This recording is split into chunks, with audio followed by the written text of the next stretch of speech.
जिस प्रकार बेर के वृक्ष पर बेर भी लगते हैं एवं कांटे भी उगते हैं, मगर दोनों का स्वभाव तथा गुण अलग अलग है। ठीक ऐसा ही अंतर है एक माँ से पैदा होने वाले चित्त मंत्री एवं प्रदेशी राजा। एक धर्मी है, एक पापी है। राजा प्रदेशी अपनी नगरी में संत महात्मा को आने नहीं देता है। यदि कोई सहज रूप में आ जाए तो वहाँ उनका निरादर होता है। यह कैसी विचित्रता है। एक भाई साधु को देखना नहीं चाहता और एक भाई साधु के दर्शन हेतु लालायित है। तभी तो चित्त मंत्री ने पक्का निश्चय किया, मैं महामुनि केशी स्वामी के दर्शनार्थ जाऊंगा, अमृतवाणी भी सुनूंगा, क्योंकि ऐसा लाभ तो मुझे दोबारा नहीं मिलेगा। अब धर्म सभा में चित्त मंत्री ने पहुंचकर मुनिराज को वंदन करके मुनिराज की वाणी सुनने के लिए आम जनता के बीच में बैठ गया। उस समय महामुनि केशी स्वामी का उपदेश चल रहा था। हे देवानुप्रियो, मानव जीवन एक अपूर्व अवसर है। इसे व्यर्थ में मत जाने दो। अर्थ को खोजो। जीवन को अर्थपूर्ण बनाने की प्रक्रिया ही धर्म है। जागृत होकर धर्म को समझो। समझ ही मूल्यवान है। इस समझ के तले अपनी मान्यता, विचार तथा अनुभवों का परीक्षण करते रहोगे, तब तुम्हें स्वयं अपने आंतरिक रूपांतरण का एहसास होगा। हे भव्यात्माओं, मानव जीवन क्षणभंगुर है, पल पल घट रहा है। शेष आयु को विशेष बनाने हेतु समय को पहचानो। इस अमूल्य अवसर को साधने के लिए सरल हो जाओ। जहाँ सरलता है वहाँ धर्म का वास है। धर्म का प्रमाण रूपांतरण है। धर्म का सूरज भीतर में उदित हो जाए तो उसका प्रभाव बाहरी जगत में भी दृष्टिगोचर होता है। तब यह प्रतीति होती है कि इसने सत्संग किया है। आप मानते हो हीरा अमूल्य है, मगर पत्थर भी तो अमूल्य है। दोनों की अमूल्यता में महान अंतर है। हीरा इसलिए अमूल्य है क्योंकि लोग उसका मूल्यांकन ठीक से नहीं कर पाते, और पत्थर इसलिए अमूल्य है क्योंकि उसका कोई मूल्य नहीं है। समय की अमूल्यता हीरे की तरह है। जीवन का एक क्षण भी न लौट सकता है न बढ़ सकता है। यही समय की अमूल्यता है। इसलिए समय का सदुपयोग करो। भोग की जगह त्याग को अपनाओ। स्वार्थ की जगह सेवा को मूल्य दो। संग्रह करना पाप है ऐसा मानकर दान दो। जैसे चलने के लिए चक्षु एवं चरण दोनों आवश्यक है, ऐसे ही भगवान ने ज्ञान और चारित्र को मोक्ष मार्ग बताया। अब अपना हित शीघ्र साधो। आप जानते हो, सिर्फ भोजन की चर्चा करने से या उसकी विधि जानने से भूख नहीं मिटती। उसके लिए भोजन को बनाना पड़ता है, खाना चबाना पड़ता है, आदि अनेक कार्य करने होंगे। इसी प्रकार प्रवचन सुनने मात्र से मुक्ति नहीं मिलती। इसके लिए सत्पुरुषार्थ जगाना होगा। महामुनि केशी स्वामी की ऐसी कल्याणकारी वाणी का रसपान कर चित्त मंत्री ने कहा, हे महामुने, मैंने आपकी वाणी को अहोभाव से सुना। मुझे वीतराग वचन रुचिकर, प्रीतिकर, यथार्थ महसूस हुए। मुझे जिन वाणी पर श्रद्धा है, कल्याणप्रद इस वाणी को मैं अपने चित्त में धारण करना चाहता हूँ। यह सुनकर महामुनि केशी स्वामी ने कहा, हे भद्र, जैसा सुख हो वैसा करो। जिससे तुम्हारी आत्मा का कल्याण हो वैसा कार्य शीघ्र करो। संसार दुख रूप लगे तो ही कल्याण संभव है। कषाय की तीव्रता से नरक मिलता है, कषाय की मंदता से स्वर्ग मिलता है, मगर वहाँ भी व्याकुलता है। इसलिए कषाय की मंदता में मिथ्यात्व को मंद करो। शरीर को ही मैं मानना सबसे बड़ा मिथ्यात्व है। इसलिए जिन वाणी का सार है, अपने अस्तित्व की पहचान करो और आत्मा का अनुभव करो। दुख का मूल कारण मिथ्यात्व है। देह में एकत्व ही मिथ्यात्व है। इसलिए अब शरीर का आश्रय छोड़ो, निज आत्मा की शरण ग्रहण करो। बिना आत्मज्ञान के सच्चा वैराग्य नहीं होता। तत्पश्चात अब तुम श्रावक के 12 व्रत धारण कर सकते हो, क्योंकि आत्मकल्याण हेतु ज्ञान के साथ चारित्र आवश्यक है।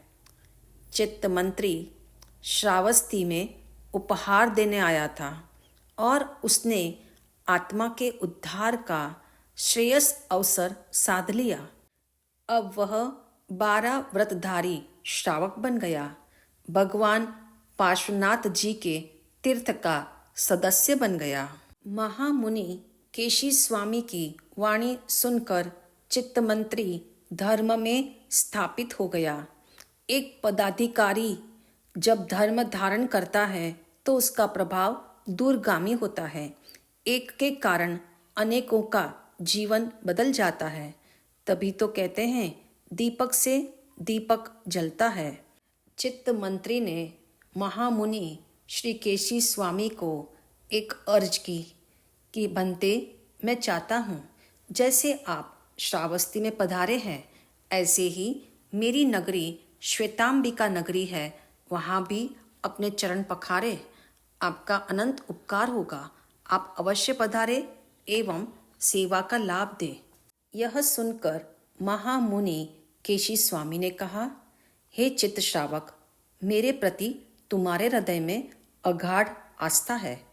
तुम्हारी प्रार्थना धर्म श्रद्धा का प्रतीक है और यह एक धार्मिक कर्तव्य भी है। मैं इस बात को मानता हूँ।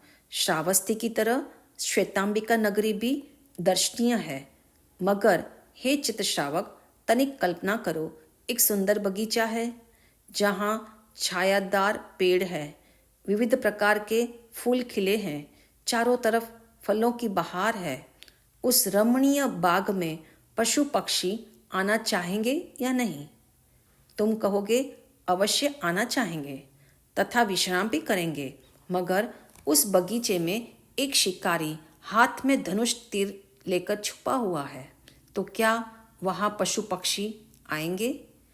जहाँ साक्षात मौत नाच रही हो, वहाँ कौन आना चाहेगा?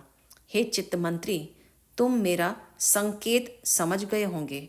श्वेतांबिका नगरी ऐश्वर्य वैभव से भरपूर है, लेकिन इससे मुनियों का क्या वास्ता? तुम भी इस बात से सहमत हो। तुम्हारा राजा नास्तिक है, अधर्मी है, अत्याचारी है। वह संतों को मानता नहीं है, उसके दिल में दया नहीं। ऐसी स्थिति में मैं वहाँ कैसे आ सकता हूँ? यह सुनकर श्रावक चित्त मंत्री ने कहा, हे महामुनीश्वर, मैं आपकी बात को भली भांति समझ रहा हूँ, आपकी बात से सहमत भी हूँ। राजा प्रदेशी नास्तिक और धार्मिक है, किंतु आपको राजा प्रदेशी से क्या प्रयोजन है? मैं उसका मंत्री हूँ एवं आपको विश्वास दिलाता हूँ, राजा प्रदेशी मेरे रहते हुए आपके प्रति तनिक भी गलत व्यवहार नहीं करेगा।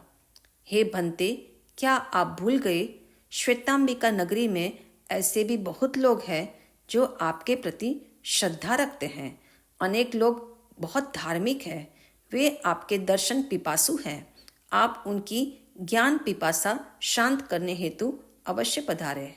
हे कृपालु, जहाँ का राजा अच्छा हो वहाँ तो सभी जाते हैं, मगर आपका धर्म कर्तव्य है जो बुरे हैं उन्हें भी अच्छा बनाया जाए। जो अहिंसा के पुजारी हैं वहाँ सब जाते हैं, किंतु जहाँ हिंसा में ही विश्वास हो, उसे आप जैसे महाश्रमण नहीं समझाएंगे तो कौन समझाएगा। यह सुनकर महामुनि केशी स्वामी बोले, हे चित्त श्रावक, तुम्हारी भक्ति में दम है, प्रार्थना निष्काम है, भावना सर्वोपरि है। अब मुझे वहाँ आने में आपत्ति नहीं है। जैसा द्रव्य क्षेत्र काल भाव होगा, मैं ग्रामानुग्राम विचरण करते हुए श्वेतांबिका आने का भाव रखता हूँ। मैं साधु भाषा में तुम्हें आश्वासन देकर तुम्हारी प्रार्थना स्वीकार करता हूँ। श्रमणोपासक चित्त मंत्री अत्यंत उल्लसित भाव से श्वेतांबिका नगरी पहुंचे। राजा चितशत्रु का उपहार राजा प्रदेशी को उनके स्नेही संदेश के साथ समर्पित किया। साथ ही राजा को निश्चिंत करते हुए कहा, वहाँ की स्थितियाँ संपूर्णतया आपके अनुकूल है। तत्पश्चात चित्त मंत्री ने एक महत्वपूर्ण कार्य किया। उसे विश्वास था मुनि केशी स्वामी अपने 500 शिष्यों के संग शीघ्र यहाँ पधारेंगे। इसलिए वह श्वेतांबिका नगरी के बाहर जो उद्यान था, वहाँ के उद्यान पालकों को सूचना देने एवं साध्वाचार के विषय में अवगत कराने हेतु फौरन उस उद्यान में पहुँचे। जहाँ श्रद्धा है, वहाँ रुचि, लगन एवं निष्ठा होती है। निष्ठा से आनंद की निष्पत्ति होती है। ग्रामानुग्राम विचरण करते हुए महामुनि केशी स्वामी एक दिन श्वेतांबिका नगरी के बाहर मृगवन उद्यान में पहुंच गए। संकेत के अनुसार उद्यान पालकों ने आव भगत के साथ उन्हें ठहरा दिया और उनके आगमन की सूचना भी महामंत्री चित्त को दी। स्वाभाविक है, श्रमणोपासक चित्त मंत्री के हर्ष का पारावार नहीं था। मगर क्या मुनिराज के आगमन से श्रमणोपासक चित्त का प्रयोजन सिद्ध होगा या नहीं? क्या राजा प्रदेशी चित्त मुनि के दर्शन करेगा? चित्त मंत्री की महामुनिराज को यहाँ बुलाने के पीछे बहुत बड़ा उद्देश्य है। केशी श्रमण की एक बात तो पूर्ण हो गई, किंतु अभी दूसरा महत्वपूर्ण कार्य करना शेष है। इसलिए चित्त मंत्री फौरन दर्शन करने गए तथा प्रवचन श्रवण के बाद उनसे निवेदन किया, हे महामुने, मेरी विनती का स्वीकार कर आप यहाँ पधारे, इसलिए मैं कृतज्ञ हूँ। मगर जिस प्रयोजन से मैंने आपसे प्रार्थना की है, वह सिद्ध होना चाहिए। आप जानते हैं, राजा प्रदेशी प्रजा को दुख देता है। सर्वत्र त्राही त्राही हो रही है। यह दुख मेरे भीतर सदा ही खलता रहता है। इसलिए मैं यह चाहता हूँ, राजा प्रदेशी धर्म के स्वरूप को समझकर आस्तिक हो जाए, धर्मात्मा बन जाए। उसे धर्मी बनाने में न केवल राजा प्रदेशी का कल्याण है, बल्कि श्वेतांबिका नगरी की समस्त प्रजा का हित भी समाया हुआ है। बनते यह आपके जीवन का महत्वपूर्ण कार्य सिद्ध होगा। मैं जानता हूँ ऐसा आप कर सकते हैं।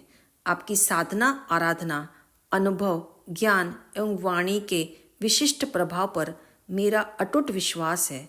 आप मेरे इस निवेदन पर विचार कीजिएगा।